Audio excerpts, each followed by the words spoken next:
Bueno, ahora vamos a leer el capítulo 8 del libro de ortodoncia de Óscar Quirós, que trata sobre molares inclinados, diagnóstico y alternativas de tratamiento.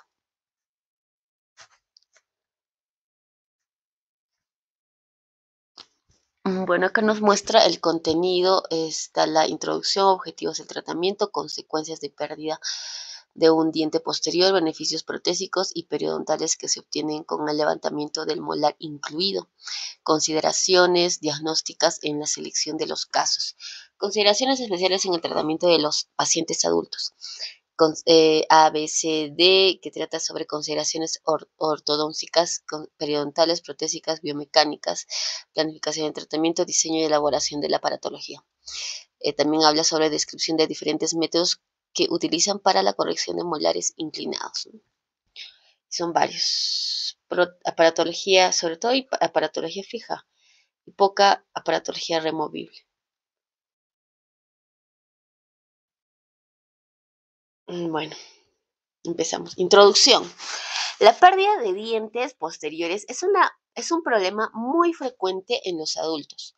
Las repercusiones de estas pérdidas dependerán de las posiciones que ocupaban en el arco dentario de la edad en la que se produjo la pérdida, del tiempo transcurrido desde entonces y de las relaciones oclusales.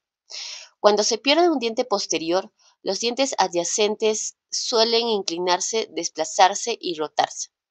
Al moverse los dientes, el tejido gingival adyacente se dobla y se distorsiona, dando lugar a retención de placa bacteriana que supone una irritación constante en el área.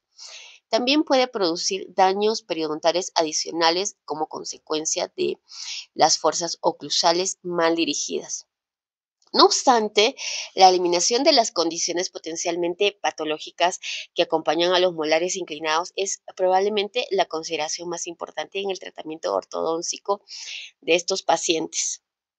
El objetivo de este capítulo es reunir el conocimiento disponible acerca de los métodos y las técnicas que el ortodoncista puede utilizar para el tratamiento de los molares inclinados en pacientes adultos y al mismo tiempo hacer énfasis en la importancia que tiene la atención del paciente adulto de una manera multidisciplinaria que incluye una acción terapéutica combinada de varias especialidades: ortodoncia, periodoncia, prótesis.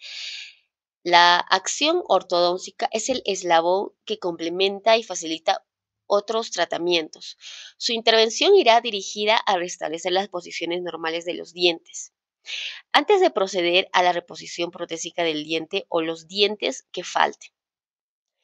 La intervención periodóntica en la preparación y mantenimiento de la salud periodontal del paciente, mientras los aparatos ortodónticos estén en la boca, asegurará la eficiencia y la calidad del tratamiento.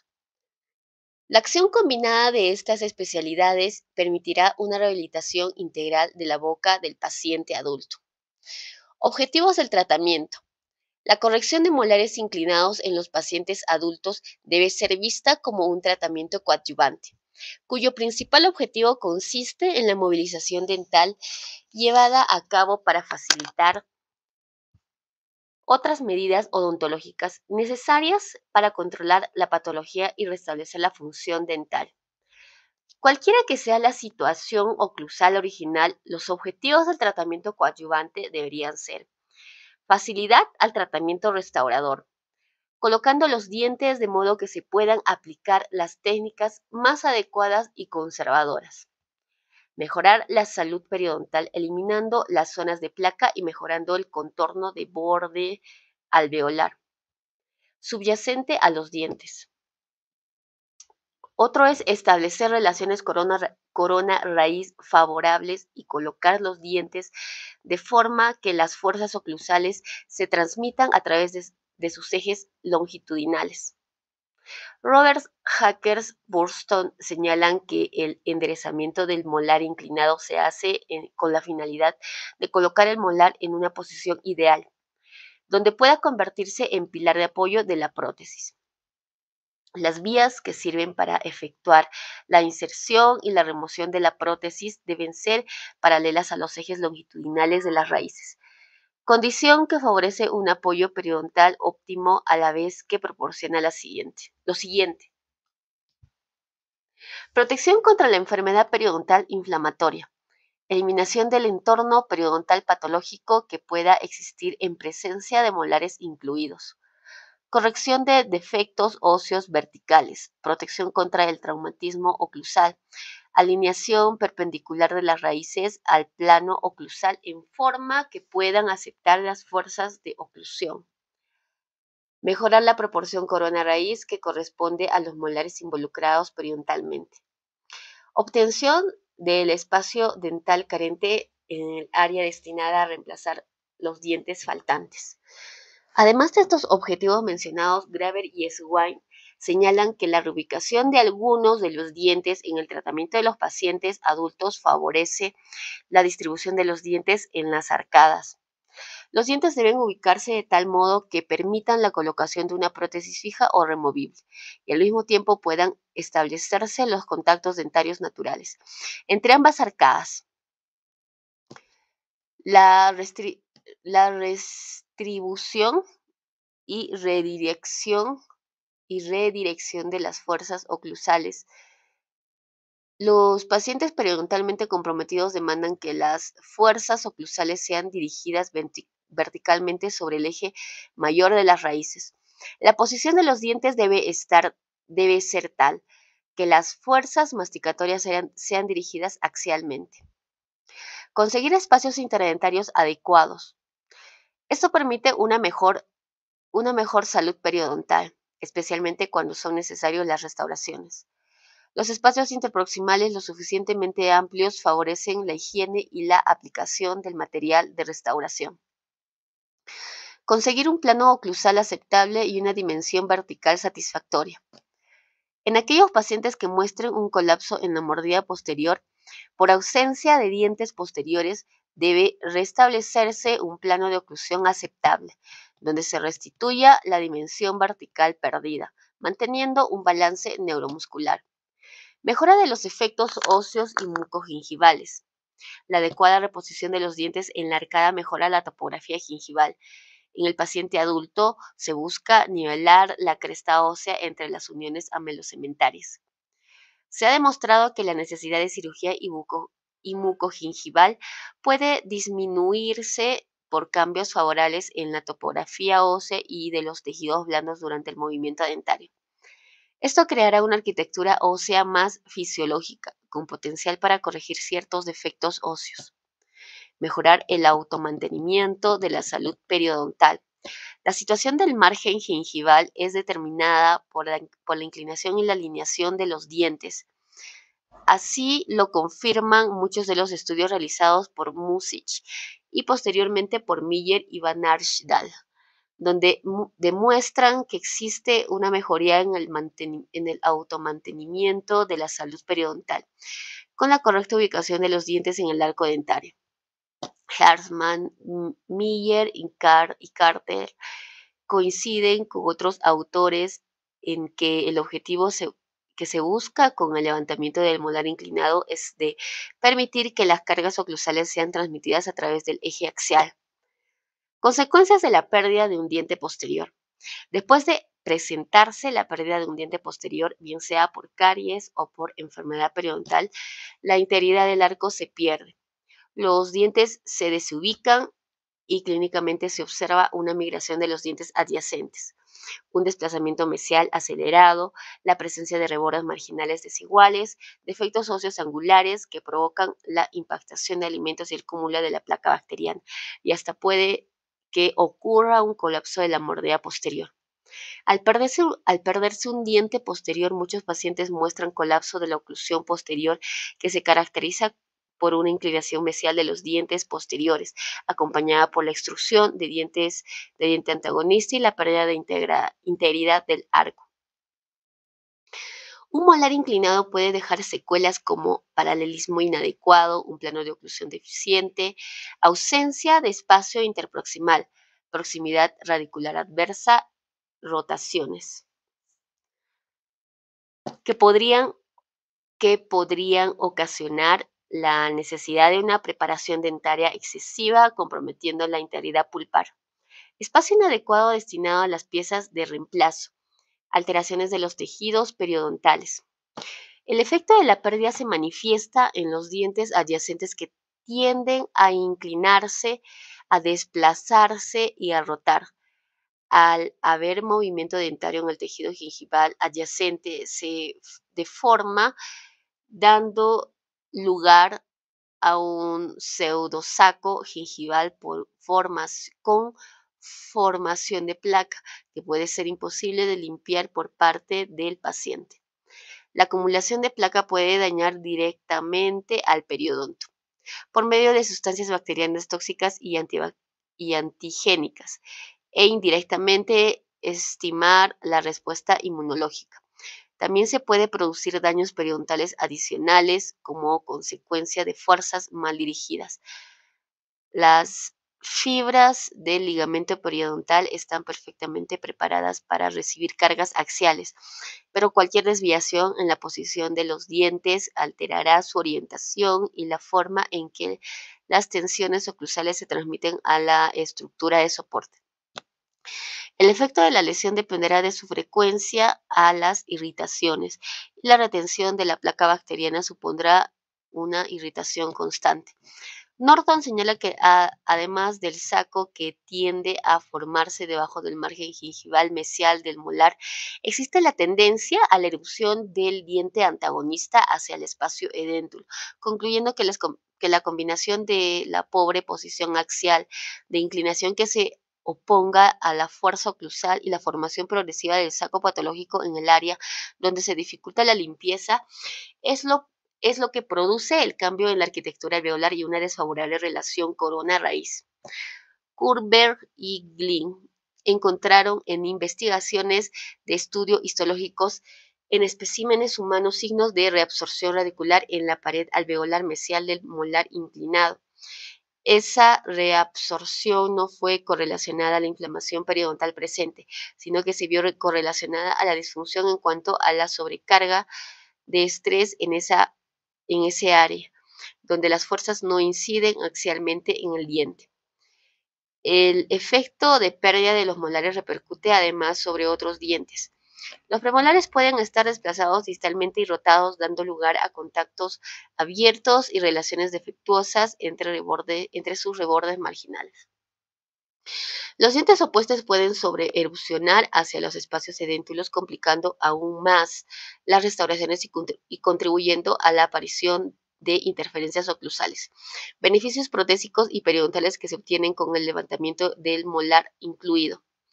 Los dientes pilares deben paralizarse para permitir no solo la inserción de reemplazos de las unidades faltantes, sino además para favorecer la retención de las restauraciones. Cuando los dientes pilares se encuentran paralelos, se les proporcionan las mejores condiciones biomecánicas y un mayor tiempo de permanencia en las restauraciones protésicas. Una restauración tendrá mejor pronóstico cuando los dientes pilares sean paralelos antes de la preparación del diente. Esto evitará el tallado excesivo o la desvitalización durante la preparación de los dientes pilares, al mismo tiempo que permite una mejor respuesta periodontal. La corrección de rotaciones y el levantamiento del molar incluido produce condiciones favorables para el periodonto, porque se consigue disminuir la tendencia a la acumulación de placa localizada en el margen periodontal, lo que establece un mejor contorno y condiciones de salud periodontal. Durante la mecánica del levantamiento del molar se produce un inevitable movimiento extrusivo. Este movimiento extrusivo fue descrito por Ingberg para favorecer la reducción de los efectos óseos angulares mesiales. La extrusión puede ocasionar un aumento de la altura de la encía insertada. Numerosos estudios demuestran que el levantamiento de un molar inclinado produce una disminución de la profundidad del efecto periodontal presente. La arquitectura ósea adyacente al surco se transforma con un contorno más favorable. La regeneración ósea del efecto periodontal mesial puede ser producido al levantar el molar inclinado. El incremento del nivel óseo se consigue moviendo el diente hacia el área de hueso donde el proceso alveolar es mayor. La reparación ósea en el margen mesial ocurre por una interposición del epitelio de unión entre la raíz y el hueso neoformado, como vemos en la imagen.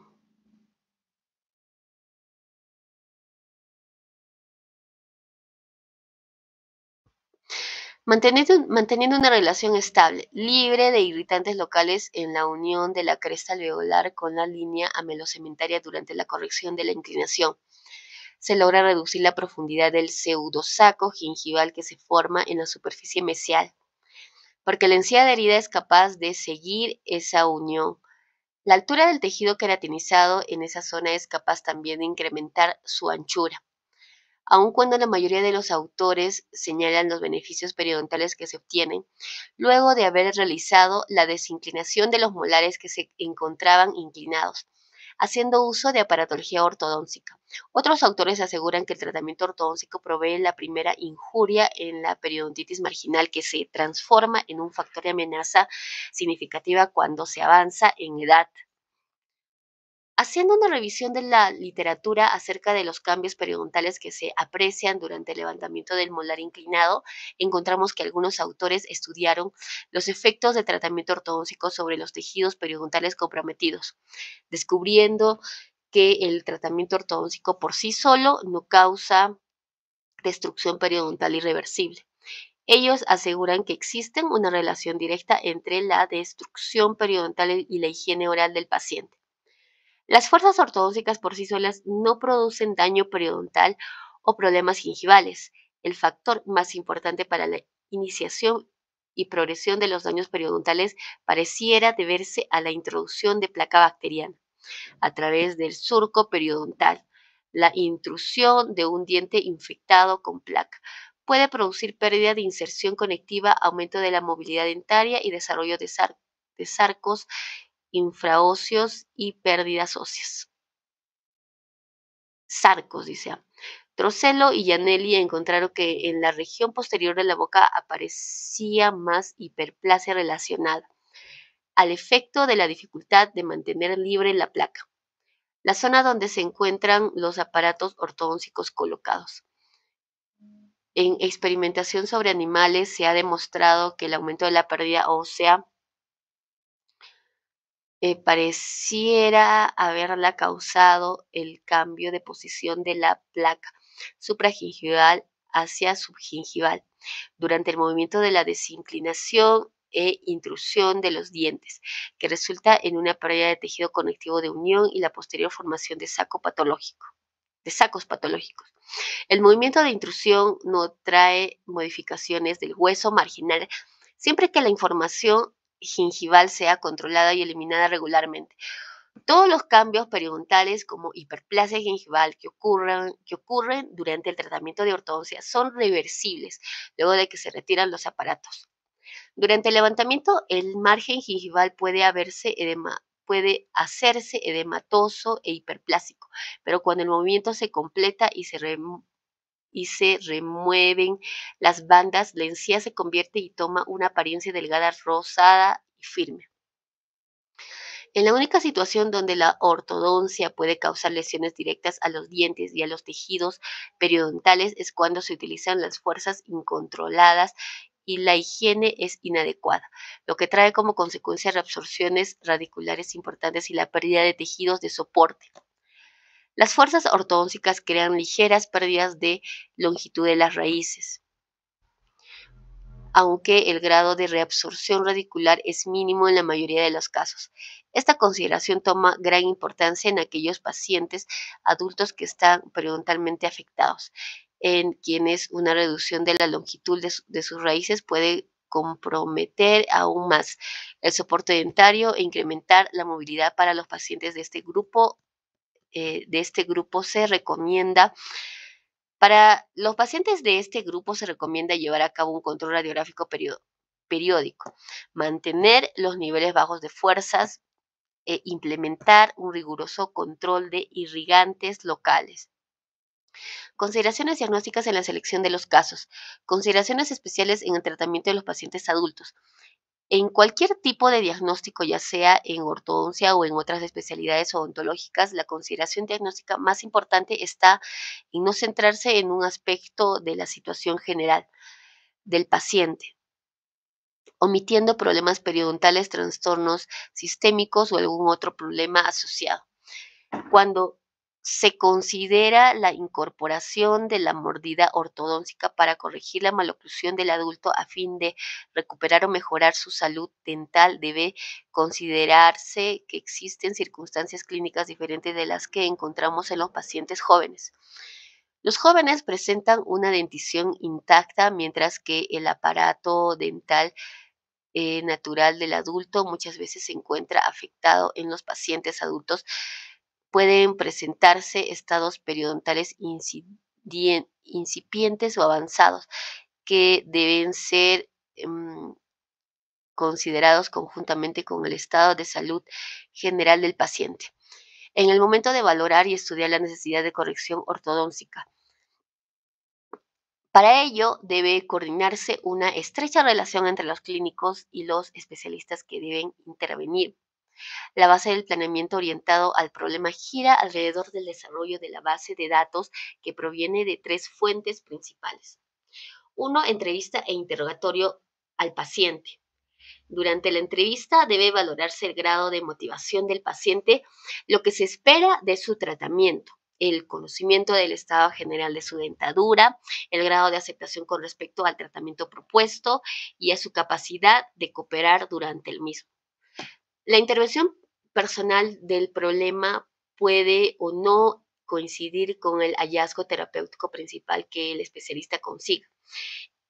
Es importante conocer las expectativas del paciente hacia su problema, así como también deben tomarse en cuenta las consideraciones estéticas de portar dispositivos ortodóncicos. 2. Historia médica. El conocimiento de los antecedentes médicos y odontológicos cobran mucha importancia dentro del tratamiento del paciente adulto. Cada día aumenta la cantidad de pacientes con estados médicos que requieren medicación preoperatoria antes del examen clínico. La fiebre reumática, el prolapso valvular, los reemplazos de caderas artificiales son algunas de las condiciones médicas que necesitan medicación previa al sondeo periodontal en un examen clínico. 3. Examen clínico intraoral. La valoración periodontal es uno de los aspectos más importantes en la evaluación de la salud bucal. Es necesario sondear y registrar la profundidad de los sacos periodontales. Es preciso registrar los depósitos de cálculo supragingival y subgingival, así como el color y el tono de las encías. Al realizarle una evaluación del espacio edéntulo, debe evaluarse la cantidad de proceso alveolar remanente, la forma y la angulación de los dientes cercanos al espacio. Las alteraciones de las bifurcaciones o trifurcaciones ejercen un importante efecto en el pronóstico dental a largo plazo. El estudio de su salud dental debe incluir su capacidad para conseguir y mantener una buena higiene. 4. Valoración de los registros diagnósticos. Incluye la obtención de modelos dentales, radiografías y fotografías. El estudio de los registros nos permite apreciar con mayor claridad la posición de las coronas, la inclinación de los dientes y el contorno del hueso alveolar de soporte. Los modelos deben ser montados en el articulador si existe alguna desviación funcional apreciable o si se contempla la posibilidad de realizar restauraciones amplias. Consideraciones ortodóncicas. Las consideraciones ortodóncicas involucran la descripción y el estudio sistemático de las interrelaciones del patrón esqueletal del paciente, la musculatura y sus arcos dentales. 1. Análisis de patrón esqueletal.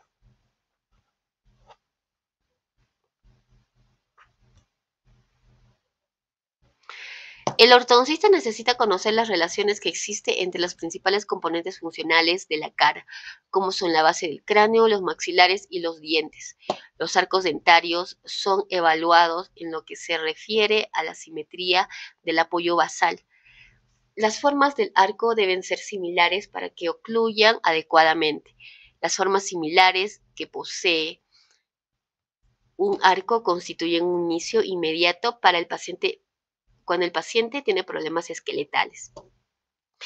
La evaluación ortodóntica incluye el estudio clínico y cefalométrico del paciente en sus tres dimensiones, sagital, vertical, transversal, que va a permitir establecer el patrón facial de cada paciente estudiado. Cuando un paciente tiene un patrón dolicofacial, las mecánicas que tienden a producir un efecto extrusivo en el molar podrían crear problemas de apertura rápida de la mordida. La desoclusión de los dientes posteriores, haciendo uso del plano de mordida, debe ser hecha en estos pacientes con mucho cuidado. Por el contrario, en el paciente que tiene un patrón facial braquifacial, es muy importante lograr la desoclusión de los dientes posteriores, ya que durante el levantamiento, las fuerzas oclusales que son capaces de generar estos pacientes pueden hacer difícil y lenta la corrección del problema. 2.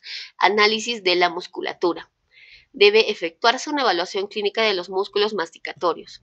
Cuando se trabaja con un paciente que tiene una musculatura fuerte y tensa, tal y como lo establece el examen tanto visual como táctil, existe un potencial de probabilidades de que ocurra un trauma en los dientes que están siendo sometidos a un proceso de enderezamiento y posiblemente menos tendencia a desarrollar una mordida abierta durante la mecanoterapia.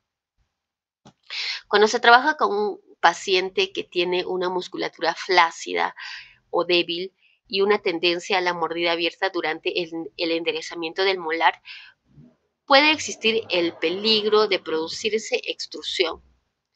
La pérdida de la mordida que ello ocasionará puede resultar difícil de revertir. El paciente con estas características no es el ideal para utilizar el aparato de plano de levantamiento de mordida. Para efectuar la desarticulación, en el caso de que se requiera su uso, el paciente debería únicamente colocárselo de noche para que el resto del día se refuerce la erupción de los dientes posteriores. La lengua debería ser evaluada mediante los movimientos funcionales, forma y tamaño de acuerdo al tamaño relativo del arco dental. Un borde curveado nos revela que estamos en presencia de un paciente que presiona la lengua contra los dientes. Este hábito puede causar problemas de mordida abierta. El diagnóstico de ciertos defectos de la emisión de sonidos y del habla nos revela que el paciente tiene un pobre control muscular, el cual puede causar problemas similares a los causados por proyección lingual. 3. Análisis del arco dental y de los dientes que están en el arco. En primer lugar, tanto el arco maxilar como el mandibular deberían ser evaluados en lo que se refiere a la simetría del arco dental. En este momento se efectúa una evaluación sobre la alineación de la posición axial del molar y los premolares relativos a su apoyo basal y el plano oclusal.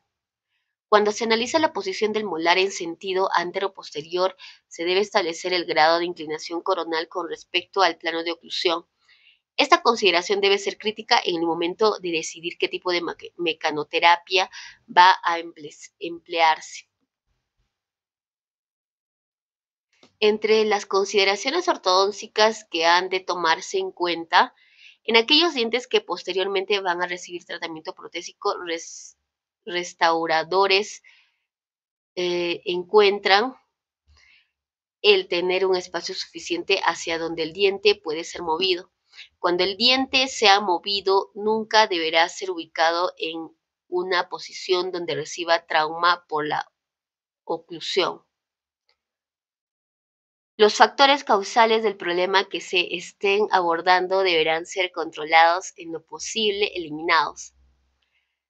El diente debe tener la posibilidad de recibir tratamiento restaurador, luego de haber concluido la mecánica ortodóntica. La salud general del paciente no debe contraindicar los propósitos que se buscan en el tratamiento ortodóntico. Se han descrito diferentes métodos para enderezar molares inclinados y para seleccionar las mecánicas que mejor se adapten a las necesidades. Desde el punto de vista ortodóntico, hay que establecer si se pretende mover el molar inclinado manteniendo las raíces en su posición, produciendo únicamente el movimiento coronario, o si se desea el desplazamiento mesial de la raíz, dejando la corona en su posición. Bueno, acá en la imagen vemos que se está enderezando el diente. Dice, el enderezamiento de un molar inclinado mediante el desplazamiento distal de la corona da lugar a un aumento del espacio del póntico. Ese es en la B, dice, el enderezamiento mediante el desplazamiento mesial de la raíz reduce el espacio del póntico. El análisis del espacio disponible es fundamental antes de iniciar cualquier tratamiento ortodóntico, siendo particularmente útil en pacientes adultos con enfermedad periodontal y dientes ausentes. Las posibilidades para la utilización mejorada del espacio disponible son: 1. Mover los dientes para aumentar el perímetro del arco. La pérdida del hueso dificulta el movimiento de ciertas direcciones. Aquí juegan un papel importante el tamaño del arco, el patrón esquelético del paciente y la musculatura. 2. Puede ser considerada la extracción de algunos casos, pero la decisión de extraer debe ser forzada por la evidencia de los casos obtenidos con el enfilado diagnóstico. 3. A menudo un enfilado diagnóstico o el análisis de Bolton revelan desarmonías de tamaño dentario dentro de un arco o en los tamaños combinados de dientes superiores e inferiores. A veces una solución estabilizadora estética consiste en agrandar uno o más dientes mediante restauraciones de sus coronas. 4. Cuando son necesarias pequeñas cantidades de espacio para ubicar mejor los dientes, a veces se recurre a la reducción del tamaño dentario. Un enfilado diagnóstico y radiografía son utilizados para descubrir la cantidad de esmalte disponible en cada diente y el sitio donde el espacio es más necesario. Consideraciones periodontales.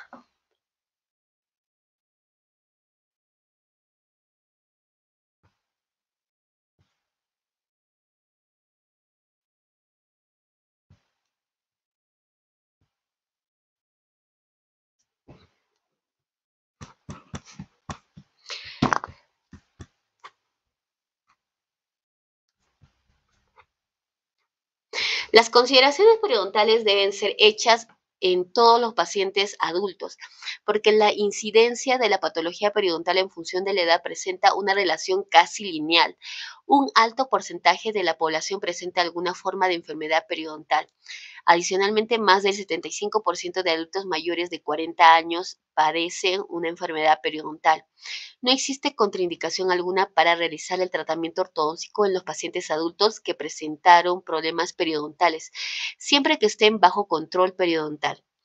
Sin embargo, hay que prever la progresión del deterioro periodontal no tratado y prestar atención a la situación periodontal al planificar y llevar a cabo el tratamiento ortodóntico de cualquier paciente adulto.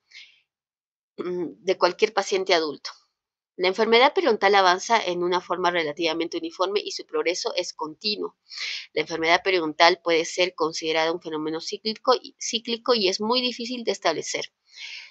Cuando un paciente está pasando por un periodo de remisión. La patología periodontal progresa de una forma episódica, no continua, que suele afectar algunas zonas de la boca. En la actualidad, la hemorragia persistente tras la introducción de la sonda periodontal es el mejor indicador de la alteración periodontal activa y presumiblemente progresiva. Obviamente es importante identificar a los pacientes y a las zonas de alto riesgo, conociendo que la placa bacteriana es el factor etiológico fundamental en el deterioro periodontal y la gingivitis inducida por la placa es el primer paso en el progreso patológico. Todo paciente que se meta a tratamiento ortodóntico debe extremar su higiene dental. Los aparatos ortodónticos pueden incrementar el índice de placa gingival produciendo marcadas hiperplasias gingivales. Erickson y Tillander estudiaron perros como modelos biológicos demostrando que las fuerzas ortodónticas no producía irritación gingival del diente que tiene sobre soporte periodontal si la placa es eliminada durante el tratamiento.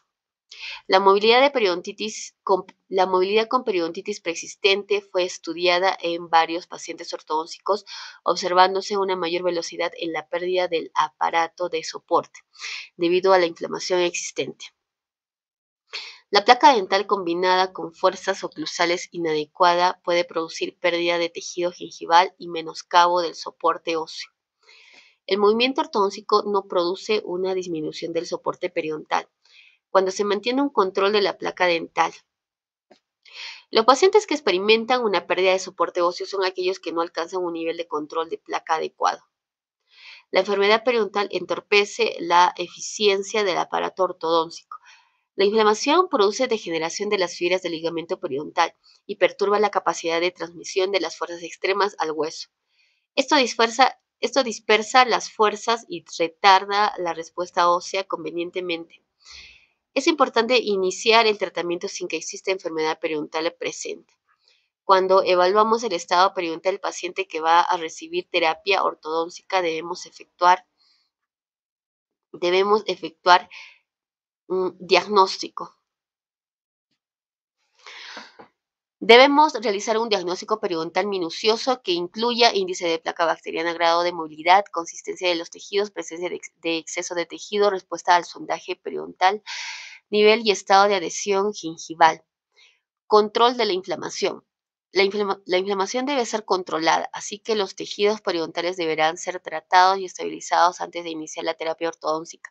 Se requiere una instrucción de higiene adecuada y la remoción de tejidos localizados en regiones supra y subgingivales. Eliminación de sacos y correcciones mucogingivales. Debemos eliminar y reducir los efectos profundos residuales que existen más allá de la unión mucogingival usando técnicas radicales apicales para como pudiesen ser los colgajos reposicionados apicalmente. Al tratar de establecer una arquitectura ósea fisiológica en los molares inclinados medialmente a través de la cirugía periodontal previa a la ortodoncia. Se requiere de una mayor eliminación del hueso de apoyo, en comparación con aquellos casos en que los molares son enderezados antes de la cirugía periodontal.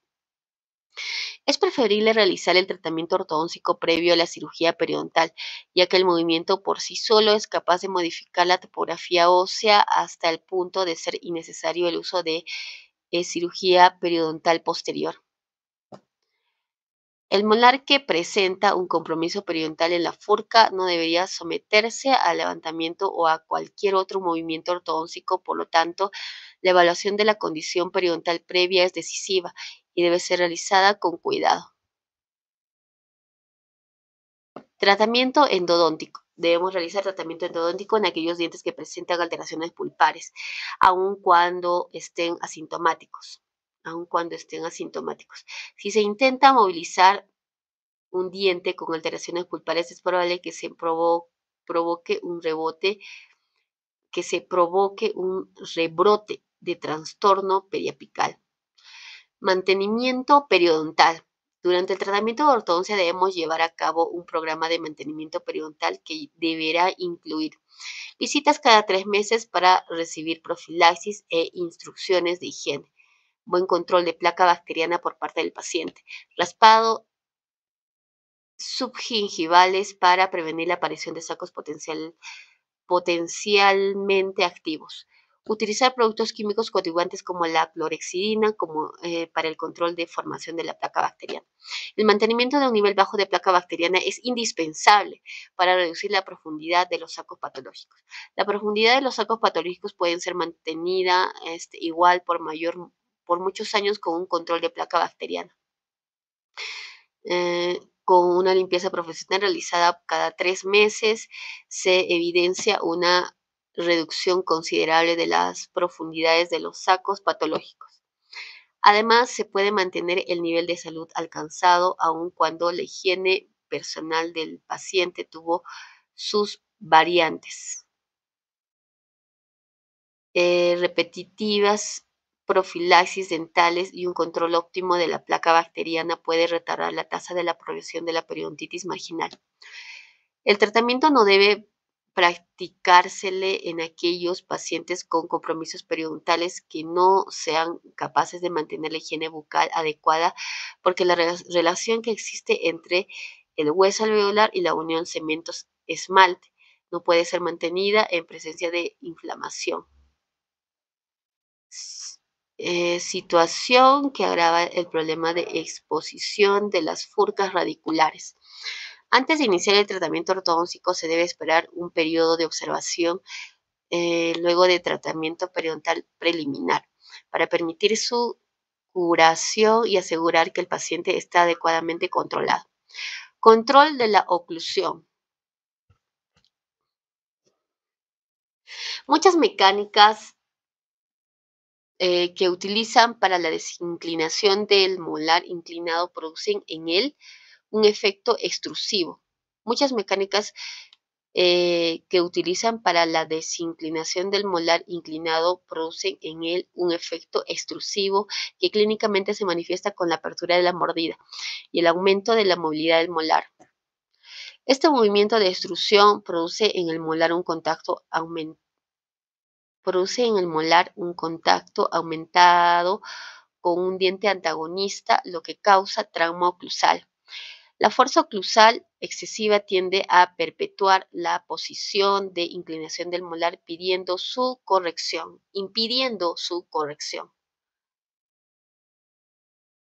Para prevenir el trauma oclusal, se necesita realizar un ajuste de la oclusión por desgaste selectivo a medida que el movimiento de desinclinación se efectúe. Con el desgaste selectivo conseguimos reducir oclusalmente el molar, que se encuentra por encima del plano de oclusión. El desgaste debe hacerse de una manera continua para evitar que el paciente contacte prematuramente las piezas posteriores. El trauma oclusal también podría ser aliviado mediante el uso de la placa de levantamiento de mordida, con la finalidad de controlar y restituir la dimensión vertical perdida de este paciente. El control de la dimensión vertical toma especial importancia en aquellos pacientes que tienen un patrón morfogénico vertical, con tendencia a la apertura rápida de la mordida. C. Consideraciones protésicas. Los tejidos dentales no tienen la misma capacidad regenerativa que se puede encontrar en la mayor parte de los tejidos del organismo. La extirpación de tejidos biológicos con fines protésicos constituye un acto irreversible y requiere una notable atención y cuidado. Con la preparación de un diente se propone extirpar tejidos biológicos que deberán ser reintegrados posteriormente con una restauración protésica, donde deben cumplir con los siguientes objetivos. La prótesis deberá tener continuidad con la parte no preparada del diente, de forma absolutamente precisa. Deberá restablecerse la función dental, la masticación, la función guía, la fonética y la estética, uniformándose armónicamente e imperceptiblemente con las piezas dentales naturales. También es importante que la prótesis, una vez cementada, no sufra modificaciones o daños y que permanezca en funcionamiento durante el mayor tiempo posible. En el momento en que se dispone la realización de la reducción del tejido dental pilar para ser restaurado protésicamente, resulta indispensable la formulación de un tejido detallado de la condición de los tejidos periodontales, de los tejidos duros, del endodonto y de las restauraciones anteriores. La inspección clínica, la exploración periodontal esmerada y el análisis radiográfico constituyen, por lo tanto, procedimientos simples y obligatorios ante cualquier preparación protésica. La preparación dental con fines protésicos busca, ante todo, que el campo biológico sobre el que se va a operar esté en condiciones de perfecta salud.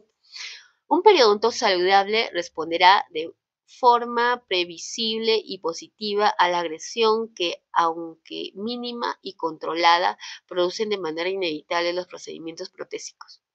Un paciente que presenta lesiones periodontales, todas las fases protésicas, desde la preparación hasta la impresión, le resultarán incómodas, adversas y poco adecuadas para el tratamiento.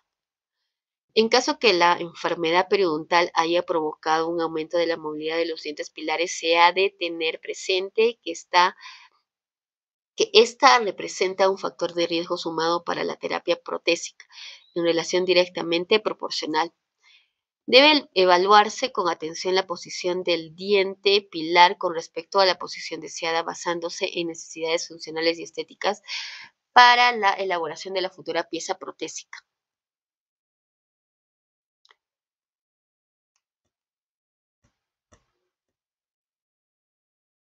En caso de que no coincidieran, será oportuno buscar la alimentación correcta por medio de una terapia ortodóntica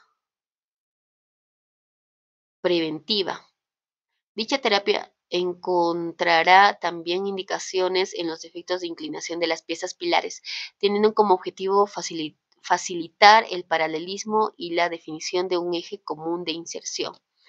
Las coronas de los dientes pilares deben estar lo suficientemente bien alineados como para que en ellas se puedan hacer tallados retentivos. La malposición de los dientes pilares puede ser tan notable que impida la colocación de una prótesis fija, salvo que se desvitalicen los dientes o se realice el tratamiento ortodóntico. Ante la presencia de restauraciones antiguas, se considera una buena norma volver a realizar las restauraciones, con el fin de aumentar la seguridad de los márgenes, incluso cuando el estudio radiográfico no muestre signos de patología activa. La conservación de la pulpa dentaria, siempre que sea posible, constituye la mejor solución en el ámbito de la prótesis fija. Los dientes con pulpa asocian indiscutiblemente cualidades mecánicas: máximo mantenimiento de la estructura de la cámara pulpar, preservación de los intercambios metabólicos entre pulpa y dentina, y biológicas, mantenimiento del potencial de defensa óptimo. La terapia endodóntica profiláctica puede ser asimismo oportuna en el caso en que se deba proceder a la prótesis de piezas dentales con un grado de enfermedad periodontal muy avanzado. La presencia de placa bacteriana sobre las superficies radiculares descubiertas puede asociarse a alteraciones patológicas en los tejidos pulpares. Esto, sumando a los estímulos irritativos causados por la preparación dental, puede provocar una lenta y progresiva degeneración del tejido pulpar, llevándolo incluso hacia una necrosis. También en situaciones en que los dientes presentan defectos de posición, en el caso de los molares inclinados, o cuando la preparación deba situarse apicalmente de la unión amelocementaria. Puede ser necesaria una reducción excesiva de los tejidos que comprometan la vitalidad pulpar, y, si es necesaria, una terapia de desvitalización profiláctica. La terapia endodóntica profiláctica encuentra sus indicaciones con fines retentivos en todos aquellos casos en que se prevea una cantidad insuficiente de tejido dentario sano. Al término de la preparación del pilar, es conveniente buscar la retención necesaria a nivel intracanalicular.